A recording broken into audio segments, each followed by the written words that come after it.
We're going to begin a new series today, and we're going to be talking out of the Proving Ground 2.0. I want to tell you a little bit about it before I actually get into the message. You can see the book is on the screen, and this is a book I wrote approximately 20 years ago. First time out, first time published, which had many reprints, several reprints, gone through different cover changes, all of that. But it's kind of laid there for about 10 years or so, and even been out of print a couple of different times. But I really felt like we should bring it back. A lot of people across the country have engaged in it as part of their Christian development, their life development, and leadership teams in churches and so forth. And so we did a refresh, we did a remix. It's launching in November, the actual launch, but we're doing a pre-launch season here with our own church family. This is easily in the top 5 revelations of my life. And it's had an enormous influence on my personal perspective. It's given me an edge. It's given me an insight. It's helped me over and over and over again in my life. And it's still critical to my decision-making process and my perspective when I'm going through decisions that I'm making and choices that I'm making and everyday life experiences. I'm a pastor, but I'm a human being. And I deal with all the kind of things that you deal with. I deal with temptation, I deal with struggle, I deal with feelings of being overwhelmed, I deal with stress, I deal with all of the above. And it's only natural for me to want to do everything that I can to share what I've learned with as many people as possible, especially those of you who are part of Champion Center. So what I'm asking you to do is to have a heightened awareness that you're about to see your life in a different way. And as you engage and as you participate, you will experience a new paradigm, and you will experience new verbiage. You will find yourself saying things that you've never said before. Some of it becoming like pillars in your life, mantras in your life, things that now are part of your vocabulary. New verbiage will begin to develop in your life. And that verbiage and that paradigm will stay with you the rest of your life. You say, Pastor Kevin, how do you know that? Well, because I've seen it over and over and over and over again. And the people who are part of our church, back when I first came out with this teaching and shared this teaching, they will tell you, I hear when we're together and we're talking, they'll use verbiage that came from this teaching and this revelation. I've taught on all around the world, same kind of thing. So don't miss a weekend. DVR the games. Like no matter what, like do everything possible to be here in real time and to bring as many people along with you as possible. Let me ask you this, do you know anyone in your circle of relationship who has problems? Oh, come on. Do you know anyone who has problems? Starting with you, right? Yeah. Well, today, what I'm going to begin to share with you is going to help you to not see your problems the same way anymore in your life. And I want to encourage you. If you got a friend having problems, you got a friend having struggle, just step out. Urge them, encourage them to come along with you on a journey for 4 weeks. And let's see what happens, okay? Yeah. I'm going to share today what I call the premise of the Proving Ground. The premise of the Proving Ground. I'm going to share 3 basic premises of this teaching. I'm going to talk about what the Proving Ground is, and I'm going to talk about how it's working in your life right now. So if you're ready, say, my heart's open, my mind's ready, make me better, God, by your word. I receive it, I believe it, and I won't be the same again. In Jesus' name, Shout a great big amen.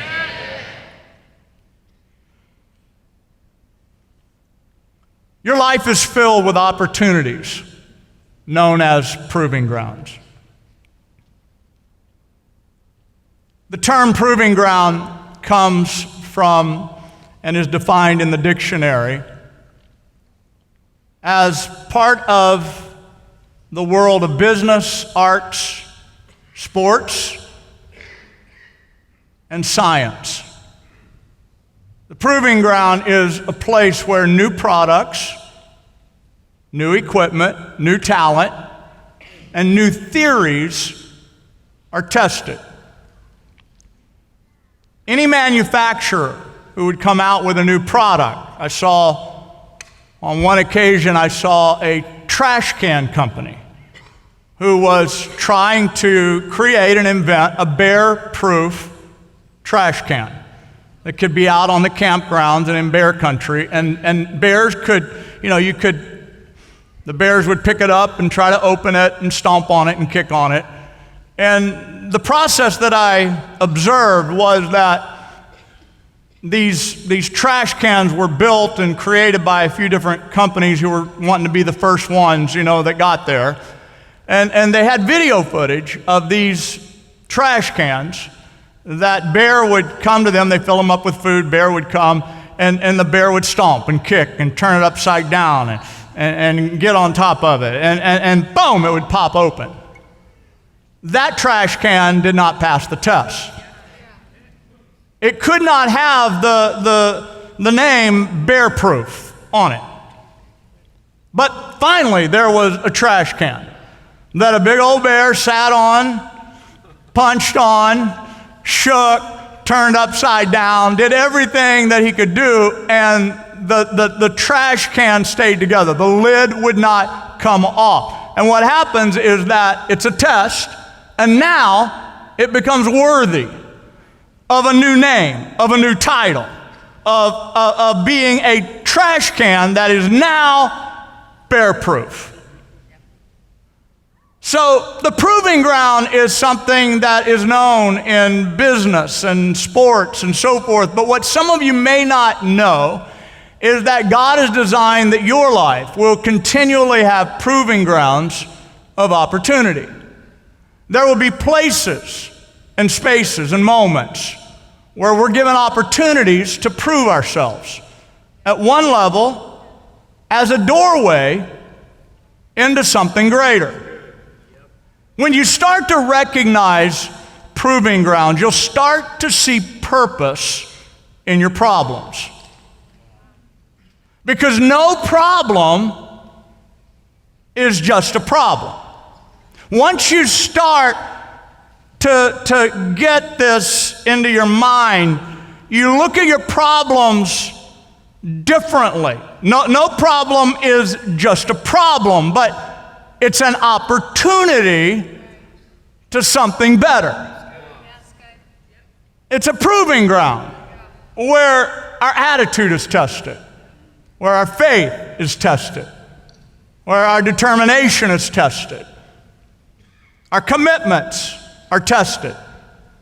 Chances are, in fact, I'm absolutely sure that right now you're experiencing a test in one way or another in your life.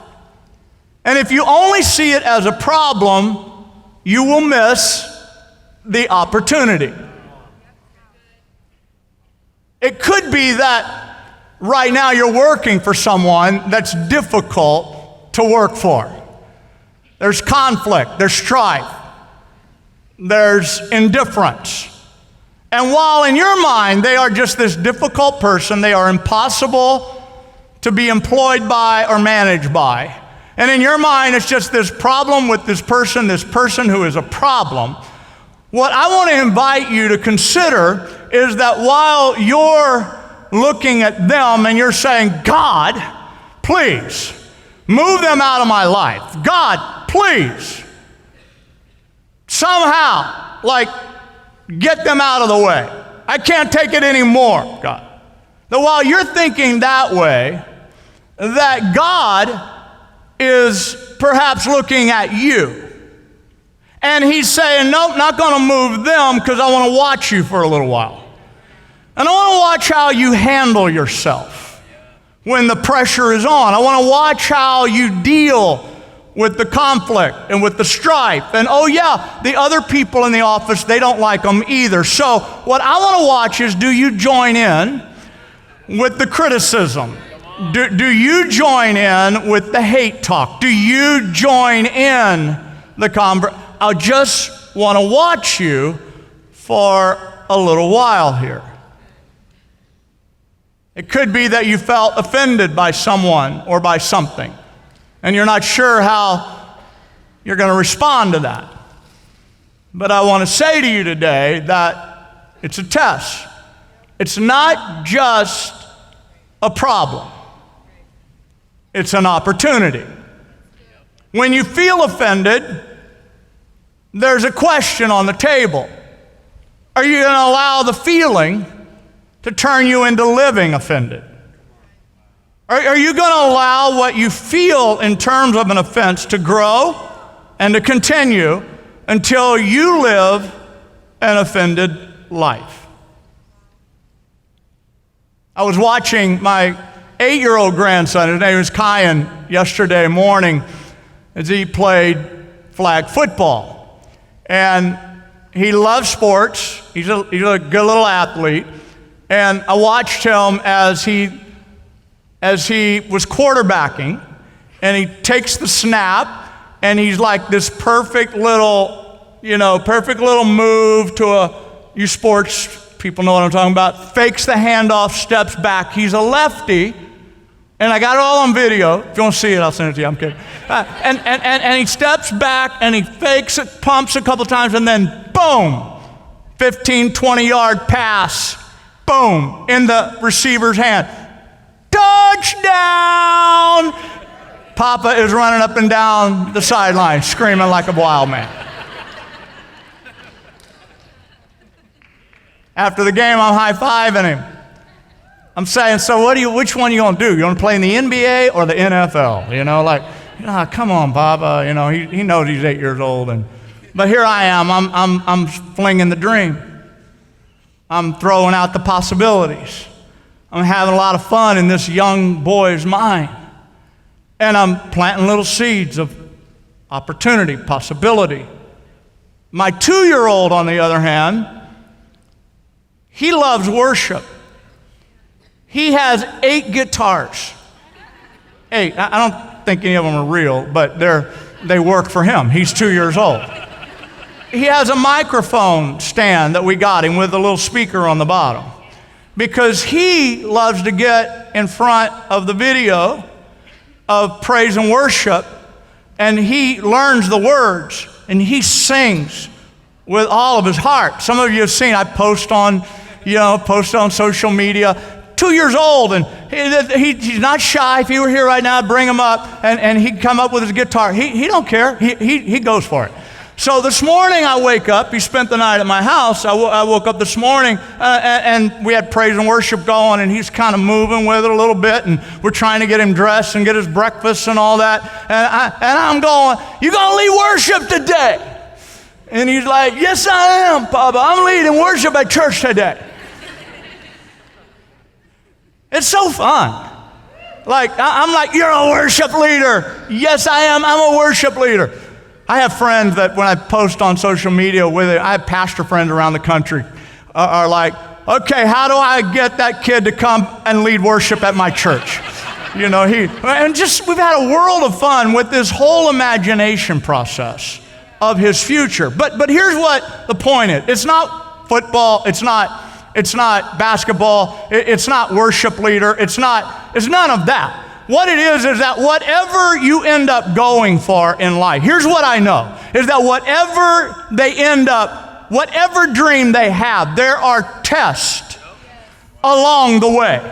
And it takes everything within you to be able to continue to stay in the flow and on track and keep your confidence and not waver and not get off course, to ever go where you're capable of going. There's always going to be a naysayer. There's always going to be somebody who's going to try to undermine your confidence. There's always going to be reasons why somebody will say you can't or it won't. I look at the young leaders in our church. I'm so proud of our young leaders, and I am their biggest cheerleader. I am their greatest advocate. But in private, a lot of times I'm slapping them. And I'm saying, shut up, don't talk so much. And I'm saying, why did you sit there why did you stand up and get involved? Like, are you too proud? So I'm over here coaching them, I'm talking to them. You know why? Because I know that to get where God's calling them to go, they're going to have to get through some tests. There's going to be some times and some seasons in their life that are going to look like a problem that would make them quit.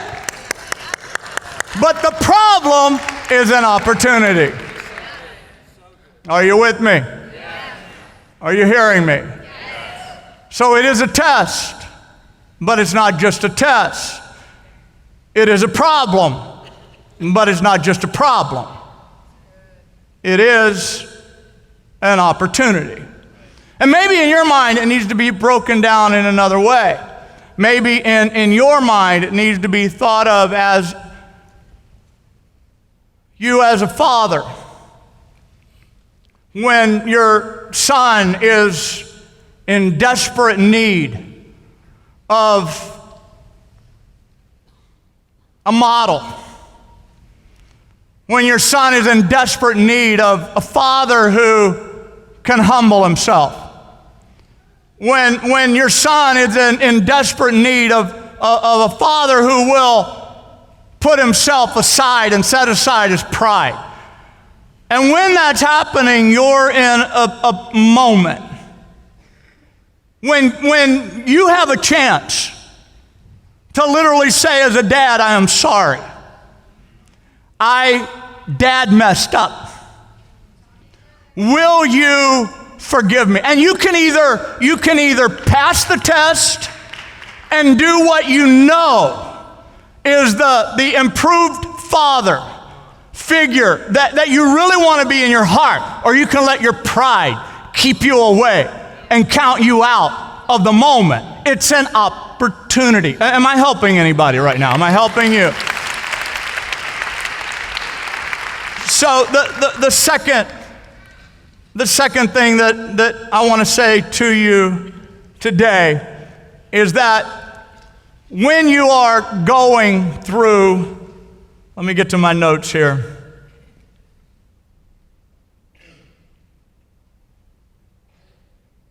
Man, don't you love technology? The proving ground, this is number 2. The proving ground is a place of testing. Oh, this is so good. I want you to know this. I want you to get this. As we move forward in this, every test has a question waiting to be answered. Every test has a question. Remember in school how the test came in the form of a question? They all came in the form of questions. And the whole deal was how you're going to answer the question. If you answer the question right, you get to go from 2nd grade to 3rd grade, or 6th grade to 7th grade. If you don't answer it right, you get held back. Every test has a question. When you were born, doctors evaluated your health to make sure that you're ready to leave the hospital and take on life. There was a question, are you healthy? Are you ready for life? And since then, you've taken eye test, ear test, driving test, personality test, IQ test, all aimed at answering questions about you. Well, it turns out that heaven uses life moments and circumstances as questions that we have an opportunity to answer. I'll give you an example. John chapter 6. This is worth like writing it down, knowing where it's at.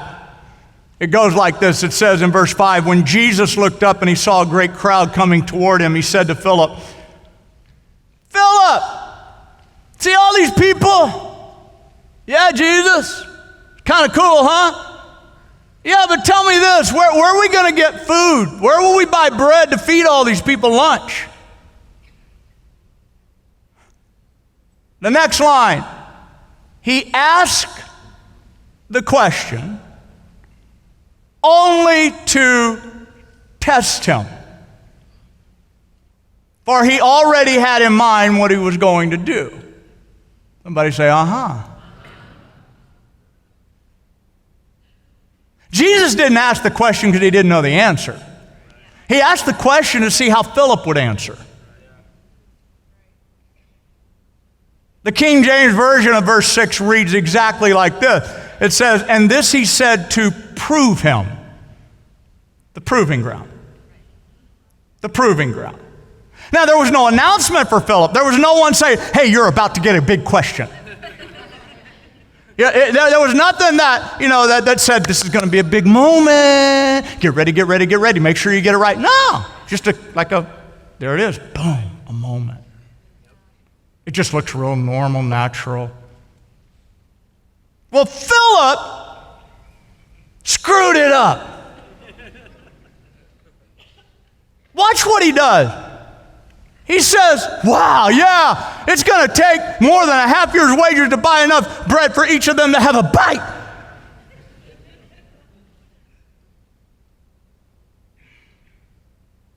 Now, I don't want to get all over Philip, because if you and I were there, we might have responded in a similar way. But I want you to learn from the example. And literally what happened in one of the other Gospels, it talks about how the disciples then started to say, we got to send them home. We can't take responsibility for this. Like, these people got to go away. We don't have the ability. We won't have the food. We won't have the money to buy the food. Like, this is that there's this negative element that starts happening. And then something interesting happens.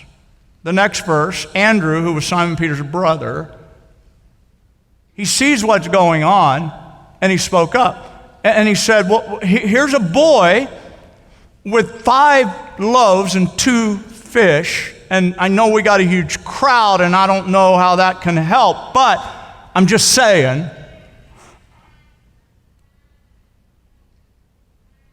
And it wasn't that he had this big, courageous, I'm such a great man of faith, and it wasn't anything like that. It was the power of a suggestion. It was the engagement in the moment to where he, through an element of faith, just the what could God do with something really small? I don't really know. I'm just saying we've got something. It's not like we don't have anything. We do have something to work with. And that willingness on Andrew's part to engage the possibility is exactly what heaven wanted. It was exactly what Jesus was waiting for. He wasn't asking Andrew to work a miracle. He was asking Andrew to have a level of faith. To just not close the door. Don't seal the deal. Don't have an absolute, this can never happen kind of dialogue. And if you know the rest of the story, that gave way to the feeding of the 5,000. Where every time they broke bread or every time they broke the fish, it multiplied. So I want to just say to you today that I can assure you that we deal with the same kind of things, for example, right now in church life. What do we do about the high cost and the heavy cost of people who are coming to Christ and then people who are serving Christ? What do we do with the high cost? I mean, in some people's mind, you think that their mindset is like, if the church asks for money, it's a bad church. If the church talks about giving, it's a bad church. And they have this concept toward finances and resources and money, and that I don't have very much. What do you think I am? I'm rich. And they get this attitude going of small-mindedness. And if we listen to that, the people walk away. And if you entertain that kind of concept, the lid goes on your life until you start to realize that when you have little, the question is, what are you going to do with the little? And one of the tests we're going to go into is the test of small things. The question is, what are you doing where you are with what you have? Stewardship is it's not about having a whole lot. Stewardship is about stewarding what you have in such a way that it multiplies. Are you guys good? I didn't say any of this in any of the other services, so whoever that's for, take it, swallow it. But have a look at the screen, because I want to show you how the tests have a question, the tests have a question, the tests have a question, the tests have a question. These are the questions they ask. So you're always going to be having in your life questions like, can you handle, the question is, can you handle more? Like, the question is, what are you going to do with the pressure? The question is, what are you going to do in this conversation right now? The question is, can people count on you and trust you to follow through with the opportunities that are given to you? The question is, are you willing to make the change, the tough change, the difficult change that progress requires of you? The question is, when your friends and your peers at school, none of them want to serve Jesus, and they all have negative, funky attitudes about the fact that you go to church, there's a question on the table, like, what are you, the 17-year-old you, what are you going to do with that? Like, what are you going to do with that? What are you going to do? What are you going to do when all your the peer pressure's on, and it's not conducive to what you know is right for your life? There's a question on the table. Are you getting what I'm saying? There's a question that only you can answer. And God is watching us. Yeah, a lot of people have a negative connotation of the word testing. Oh, being tested. I want to flip that for you. I want to change that for you. The testing is your rite of passage. The testing is your way into something greater and better and stronger. Do you get better with time, or do you get bitter with time? I'm just saying. I'm almost 60 years old.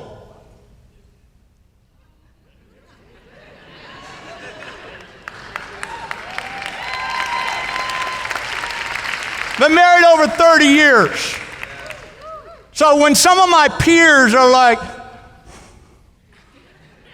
out of energy, out of spunk, out of life, I'm like, I don't want to be you. I don't want to be you. You actually motivate me by having a dreamless, lifeless kind of you that's blah about everything and melancholy, and you're passive. I got a life, I got a future, I got grandchildren to raise, I got a purpose to fulfill. I'm going to stay inspired, I'm going to stay motivated. Come on, I'm going to keep going.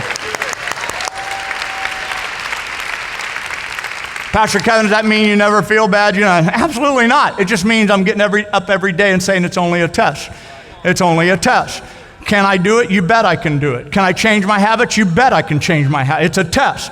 It's a test. It's a test. Watch me, here I go. I am intentional about moving forward in my life. And here's the deal. Here's the last one. Here's the last one that I'll give you today, and that is that testing always precedes promotion. Oh, wow. If you can get this, you will now begin to see why I say that the negative connotation toward testing needs to leave your life and the positive one needs to come. Okay? Because testing always precedes promotion.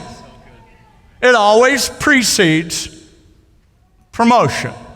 It always precedes promotion. Like what you do in the moment. When somebody has done you wrong and there's an injustice in your life, there you go. Question on the table. What are you going to do about it? How are you going to handle it? Wasn't fair. Wasn't right. You going to do your life like that, or are you going to do your life in a way that's just mad and angry and standing on a soapbox? Or are you going to say, in all things, God works for good? Are you going to take on a Joseph mindset, who was sold by his own brothers into slavery? It was so unfair. He grew up in Egypt. He went from prison to palace. And when it was all said and done, one day he looks back on his life and he says this one sentence. He says this one thing, because he understood what I'm sharing with you this weekend and in this series. And here's what he said. He said, what the enemy meant for evil or intended for harm, God meant for good.